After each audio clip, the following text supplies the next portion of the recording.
Numerical questions का third episode में सभी का वेलकम। आज के ये एपिसोड में मैं फिर से आप लोगों को नया टाइप ऑफ क्वेश्चंस में देने जा रहा हूँ। आप लोग ध्यान से देखिए, वीडियो को एंड तक देखिए, स्किप मत कीजिए। स्किप करेंगे तो आप लोगों को बिल्कुल ही समझ में नहीं आएगा। Let's begin today's class.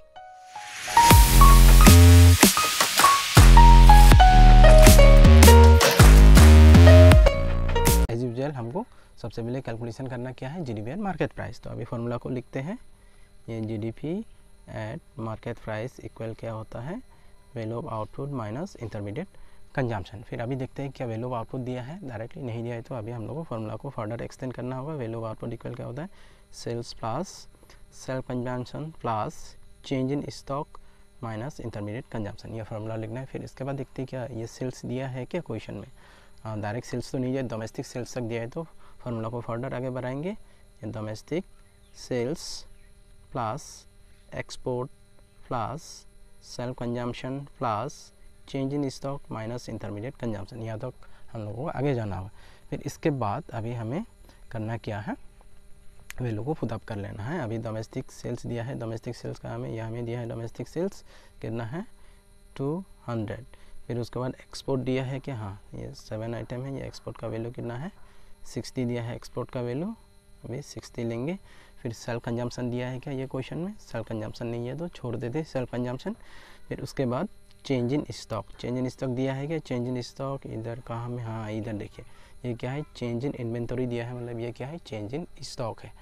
Fine, change in inventory means change in stock. फिर ये हो गया 40, दैट चेंज इन स्टॉक का वैल्यू होगा 40।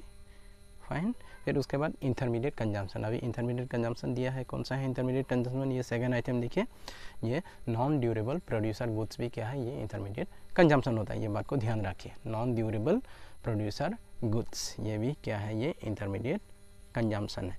बट ये नॉन ड्यूरेबल प्रोड्यूसर गुड्स, ये non durable producer goods in purchase of raw material है, ये टोटल इंटरमीडिएट कंजम्पशन का वैल्यू नहीं है। ये बात को ध्यान रखिए, non durable producer goods is not equal to intermediate consumption, ये बात को ध्यान दीजिए। Fine, non durable producer goods are a part of intermediate consumption, not total intermediate consumption, ये बात को ध्यान दीजिए, इसमें कन्फ्यूजन नहीं होना है। फिर अभी ये हो गया एक पार्ट हो गया, ये नॉन ड्यूरेबल, ये जो है ये हो गया एक part, non durable producer goods ये एक पार्ट है इंटरमीडिएट कंजम्पशन का। और इंटरमीडिएट कंजम्पशन का और क्या हो सकता है, एक तो देखिए इसमें क्या दिया है, एक दिया है इधर देखिए transportation cost of raw material. अभी रॉ मटेरियल को ट्रांसपोर्ट करने में जो पैसा लगता है ये भी क्या है, it is also part of intermediate consumption. अगर ट्रांसपोर्टेशन कॉस्ट ऑफ लेबर हुआ तब तो ये इंटरमीडिएट कंजम्पशन का पार्ट नहीं होगा, ये बात को ध्यान दीजिए। ट्रांसपोर्टेशन कॉस्ट ऑफ लेबर होने से नहीं होगा। ये नॉन ड्यूरेबल गुड्स, जो रॉ मटेरियल ट्रांसपोर्टेशन करने में जो पैसा हमें खर्चा होता है वो पैसा भी क्या होता है, ये इंटरमीडिएट कंजम्पशन का एक पार्ट होता है। ओके, फिर अभी देखते हैं, ये हो गया एक हो गया, ये ट्रांसपोर्टेशन कॉस्ट होगा और दूसरा क्या होगा नॉन ड्यूरेबल प्रोड्यूसर गुड्स। तो ये दोनों कॉस्ट मिलके ही क्या होता है, टोटल इंटरमीडिएट कंजम्पशन का वैल्यू होता है। अभी ये नॉन ड्यूरेबल कितना है, ये हो गया 30। फिर उसके बाद ट्रांसपोर्टेशन कॉस्ट कितना है 20 है, तो कितना होगा ये टोटल 50 होगा। सेम साइन को पहले प्लस करेंगे, ये 200 60 40 100 दैट इज ये कितना होगा 300 माइनस 50 होगा तो कितना होगा, 300 से 50 माइनस होगा तो ये कितना होगा 250 करोड़ होगा। ये जीडीपी एट मार्केट प्राइस का वैल्यू। के बाद हम लोग कैलकुलेशन करेंगे एनएनपीएट फैक्टर कॉस्ट का वैल्यू। देखते हैं अभी एनएनपीएट फैक्टर कॉस्ट का वैल्यू कैलकुलेशन करेंगे। अभी ये हो गया एनएनपीएट फैक्टर कॉस्ट इक्वल क्या होता है, ये जीडीपी एट मार्केट प्राइस का हेल्प लेंगे। जीडीपी एट मार्केट प्राइस, अभी ग्रॉस से नेट होगा तो minus depreciation domestic to national plus NFIA. फिर उसके बाद market price to factor cost minus NIT.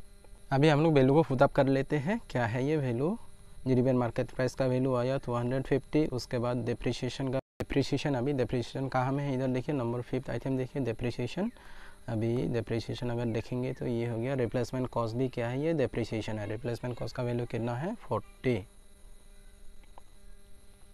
फिर उसके बाद एनएफआईए दिया हुआ है डायरेक्ट, हाँ इधर देखिए, हाँ लेकिन यहाँ में net factor income from abroad नहीं दिया है, लेकिन क्या दिया है net factor income to abroad दिया है। अभी इसका वैल्यू क्या है, टू एब्रॉड भी लगा है, नेट भी लगा है और टू एब्रॉड भी लगा है। टू अब्रॉड लगते ही हमें फॉर्मूला में प्लस है नो डाउट, लेकिन क्या हो जाएगा प्लस, ये जो साइन क्या हो जाएगा सीधा निगेटिव हो जाएगा। फिर उसके बाद वैल्यू को देखना है, वैल्यू पॉजिटिव है कि निगेटिव है, वैल्यू कितना क्या में है, वैल्यू निगेटिव में है तो क्या होगा, ये निगेटिव में ही लिखना होगा आपको, -10 ऐसा करके आपको लिखना होगा। फिर उसके बाद NIT नेट इनडायरेक्ट टैक्स दिया है क्या, net indirect tax, direct net indirect tax तो नहीं दिया है, क्योंकि NIT इक्वल क्या होता है, इनडायरेक्ट टैक्स माइनस सब्सिडीज। अभी इनडायरेक्ट टैक्स दिया है क्या क्वेश्चन में, अभी इनडायरेक्ट टैक्स है, इधर इनडायरेक्ट टैक्स दिया, इनडायरेक्ट टैक्स का वैल्यू कितना है 35 है। फिर उसके बाद सब्सिडीज हाँ दिया है, सब्सिडीज़ का वैल्यू कितना है 50, दैट इज 35 माइनस 50, इस तरीके से आपको लिख लेना है। फिर इसके बाद ब्रैकेट को हम लोग खोल लेते हैं, 250 माइनस 40, फिर माइनस माइनस कितना होगा, ये प्लस 10 हो जाएगा, फिर ये -35 होगा, ये माइनस माइनस ये क्या हो जाएगा +50। अभी इसको अगर हम लोग सॉल्व करेंगे तो कितना आएगा, पहले हम लोग सेम साइन को पहले प्लस करते हैं, 250 + 50 300 + 10 कितना होगा 310। फिर इसके बाद ये -40 और -35 कितना होगा -75। फिर इसको अगर हम लोग प्लस करेंगे तो कितना आएगा, सॉरी अगर इसको हम लोग माइनस करेंगे तो कितना आएगा 235 करोड़। ऐसा करके सॉल्व कर लेना है इजी तरीके से। सो आज के एपिसोड में इतना ही। हम लोग कमेंट करके ज़रूर बोलिए कि आज का एपिसोड का क्वेश्चन आपको कैसा लगा।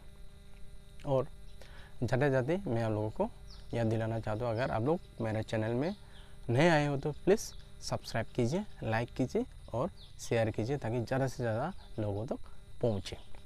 तब तक के लिए मिलते हैं हम लोग नेक्स्ट क्लास में। Bye bye.